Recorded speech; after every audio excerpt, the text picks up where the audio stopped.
Well, hello, everybody. Hello, beautiful. Um, just a little movie reference there.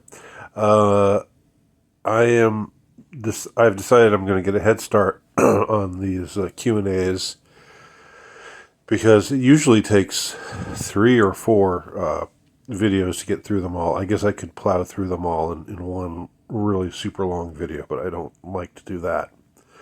So I don't like to make the videos longer than say around 20 minutes or so. So let's get this party started. Um, Thank you all in advance for your questions. And in case if you hear a young man yelling and screaming from the other room, don't mind him. That's my son. He's gaming right now, and so if something really good or bad happens, he'll probably express himself. He's been doing so for the last few minutes, so don't mind him. So, first question I will take. It's a series of questions from my email, and I won't identify this person because I'll just assume, be on the safe side. I'm going to assume that since this person wrote me directly, that this person wouldn't want to be identified. Okay, first question. What did you think of the film Highlander? Gosh, I think I saw it when I was 15 or so, and only saw it once, never saw it again. It didn't really have a big effect on me, but I know that it became this huge cult classic, and lots of people were really into it. It just, I don't know. It never, it didn't grab me at the time. I know the story that you live forever unless somebody cuts off your head. If you're one of these guys, and there's good ones and bad ones, and I guess it starts in medieval Scotland and then goes into the present day, and on for there. I'm sorry I don't have a better answer to you, but that's really all I've got. Question 2. If you and Morgoth Review had a time machine and could spend a week in any year you wanted, what years would you go back in time to? What would be the first 10 years you would pick? Any decade in any century. Okay, I can't speak for Morgoth, but if I had a time machine and I could go back in time, I'd have to think about that. I really would have to think about that. Maybe I'd like to go back to the 20s just so that I could meet people like F. Scott Fitzgerald and T.S. Eliot, some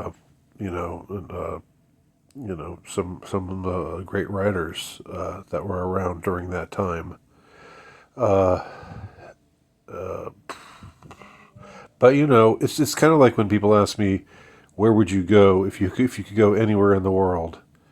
My first answer is Japan. I'd like, I'd really like to see Japan, but there really isn't a part of the world that I wouldn't like to visit. Unless it's just unless it's like a war zone or something, and even then, that might be kind of interesting. So I don't really have a good answer to that one either, and you'll have to ask Morgoth about his feelings on that.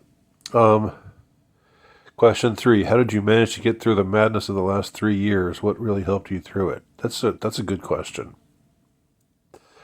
That's a good question.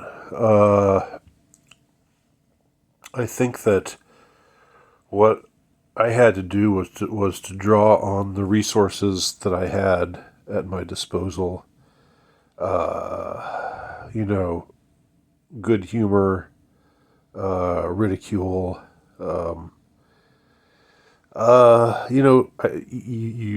It helps if you can reach out to people who, if you know that there's that madness is in the air and it's infecting everybody, but you have certain people you can listen to or talk to, who you can, getting together, you get together with them or you listen to them, whether it's a parasocial thing or an actual social thing, and you feel less alone that way. I think that for me, I maybe had it easier than some because where I live, the actual lockdown period wasn't that long, and after it was just a couple of months. Things opened up again by May and definitely by June. So summer of 2020. Other things were going on in the summer of 2020, of course, but summer of 2020 wasn't that bad, except going going out and seeing people in masks everywhere. But around that time, I would go to the mall. They had the local mall open, and I would not wear my mask, and nobody told me to put one on. But everybody else was wearing a mask, and they wouldn't let me in any of the stores without a mask. But I would just sit in the mall and do my thing, do and write and do whatever. Um, and then as far as the intense, the part where they were really pushing the barrage on us, I always sort of thought there was a buffer between me and the really ferocious, rabid barrage pushers. I didn't think that it would be. I didn't think it would happen here in a place like the state of Georgia. I just don't think. I think there are enough people who would not stand for it. Across the South, some places in the Midwest, maybe. Some not though. Like I think it tends to be the states where there's a little bit more of a fuck the government, anti-establishment, strain to things. Where not necessarily, of course, not everybody's that way, but there's a little bit of that, or where there's enough of that around that it's not really going to be a danger in my parts. But I got very disturbed seeing. I was thinking to myself, I'm never going to visit New York again. I'm not getting that thing, and they're making it so that you can't go anywhere in New York or L.A. or other places in the world without getting that poison dart. And I just wasn't going to do it. So I just thought to myself, well, I'll stick to the part of the world where I can go, and hopefully it'll all we'll just eventually this madness will die down. I guess that was how I got through it. What percentage of the world's population do you think took the Baj? I mean, I've heard that it's like 60 something percent.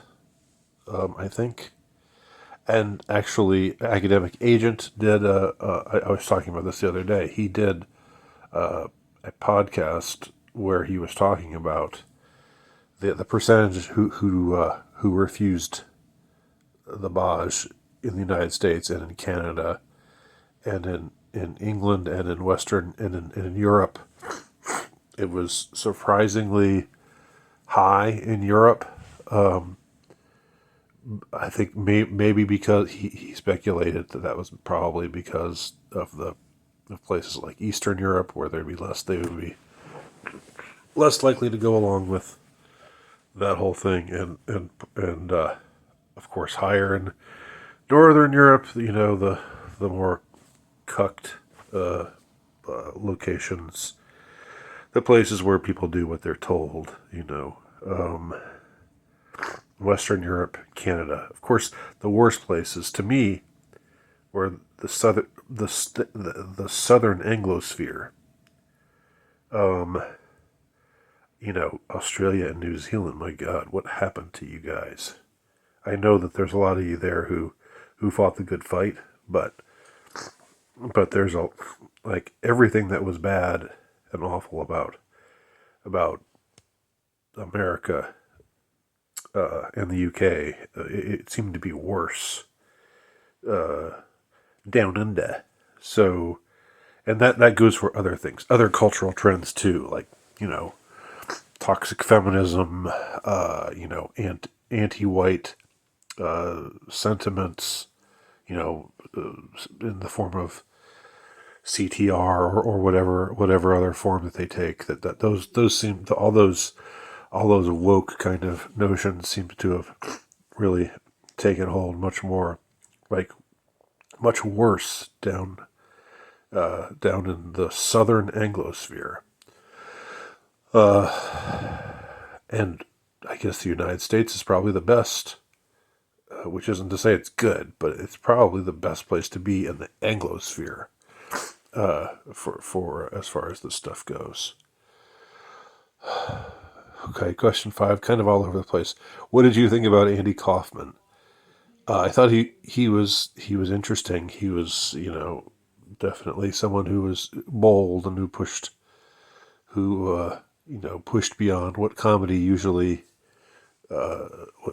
constitutes comedy. He was he was interested in taking it too far and making people uncomfortable. And I think everybody from Sam Hyde to Eric Andre and lots of other comedians today, other edgy comedians today, definitely owe something to Andy Kaufman. So he didn't have as big of an effect on me as he did on some, but I acknowledge I acknowledge his guts and his genius, I suppose. And one last question: how long do you think they have been in control of the world now? Are they even human?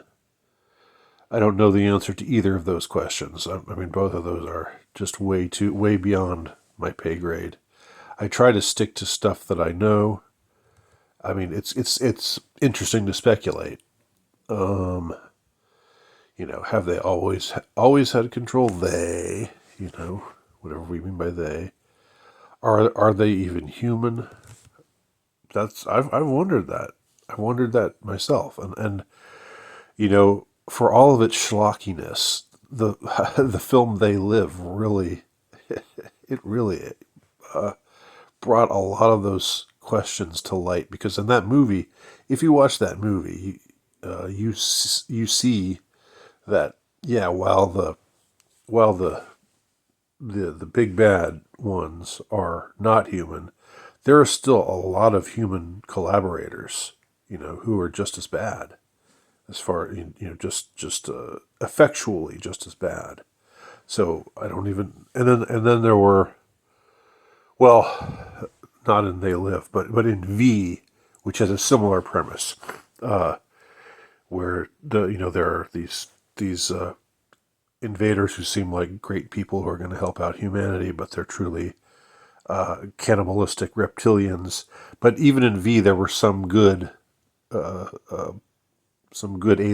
There was like a fifth column among them, who helped out the human rebellion. So, is there a possibility of other good billionaire elite types fighting against the cashless new world they want to bring in? You basically mean Elon Musk, don't you? Well, although I guess maybe there are other billionaires who are supposedly based. There's no way of knowing. For me, if I wake up in a pessimistic mood, I would be inclined to say, well, Elon Musk is just controlled opposition. He's just there so that we don't go totally off the reservation. They went too far. There are people among them who are obviously malevolent towards us.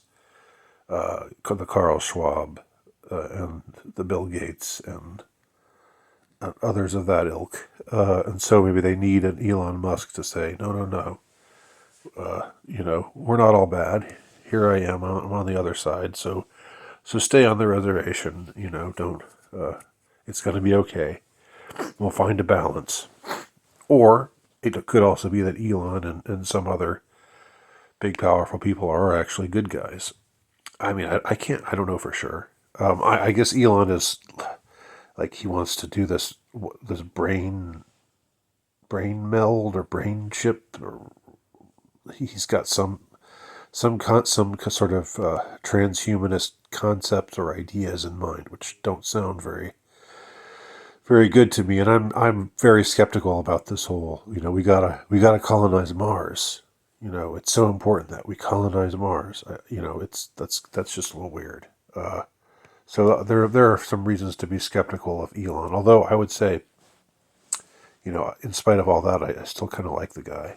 Maybe just because, you know, just because the rest of them are so awful, and here's a guy who doesn't seem that awful, who seems kind of okay, and by comparison, he just shines like an angel. Now I'm going to go to my main channel and just go from oldest to newest of these questions. Question: Where the at the Jabaka asks, where can I find a trad wife as a young guy that isn't just go to church, because oftentimes they are just as desolate as everywhere else? Well, yeah, oftentimes I still think if you're looking for a wholesome wife, church is a good place to go. I mean, I don't think the church should be treated as like a singles club either. So that would be kind of crude, if that were your purpose for going there. But I don't know what are some other places that are more cultive, and all churches aren't equal, of course. There are the more conservative churches, the more trad churches would probably be better places for that.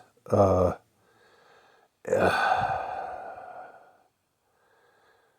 don't know. I'm drawing blanks as to other places where it's more likely for traditionalist women to gather. I don't know. Just think about things that what kind of things do traditionalist women like to do? They like to sew. They like to weave. If you're into books, you know if you're into like classics of the English language, or if you're a Tolkien fan or something like that, you know, maybe join a club that promotes that at your if you go to college or somewhere else nearby. I'm not sure. I'm not sure what to tell you, but I do think church is probably the best place. And that's so says the Love Doctor, Doctor Love, Doctor Nowicki Love. Um, Sorry, I can't be more helpful, but wish you the best. Next question, JTR. Think the reason the election was fortified for old Joe was for this war. I don't know. Did they see this war coming? Did they see it coming? Did they know that that Russia was gonna get fed up with all these microaggressions for years and years at their border, and that Russia was going to move in and attack and invade Ukraine and try to settle the Donbass by force, to take over the Donbass by force. Uh, I think it was fortified for Joe for probably a lot of reasons. Foreign policy is probably one of them, although I don't know whether Trump really had. I don't know whether I don't know how much power or impact the president really has over foreign policy, because foreign policy seems like its own animal. Seems like it's something that the CIA just does whatever the hell it feels like doing, and no president has been able to rein in the CIA. JFK tried, but so I don't know. Not to sound just like it's like not to sound too black pilled about all this, but I think he was brought in probably just because they couldn't control Trump. Trump was out of their out of their control. Trump was doing his own thing, more or less, to a degree. And yeah, but I definitely think the election was fortified, for sure. Okay, let me end this recording now, and I'll move on to part two presently.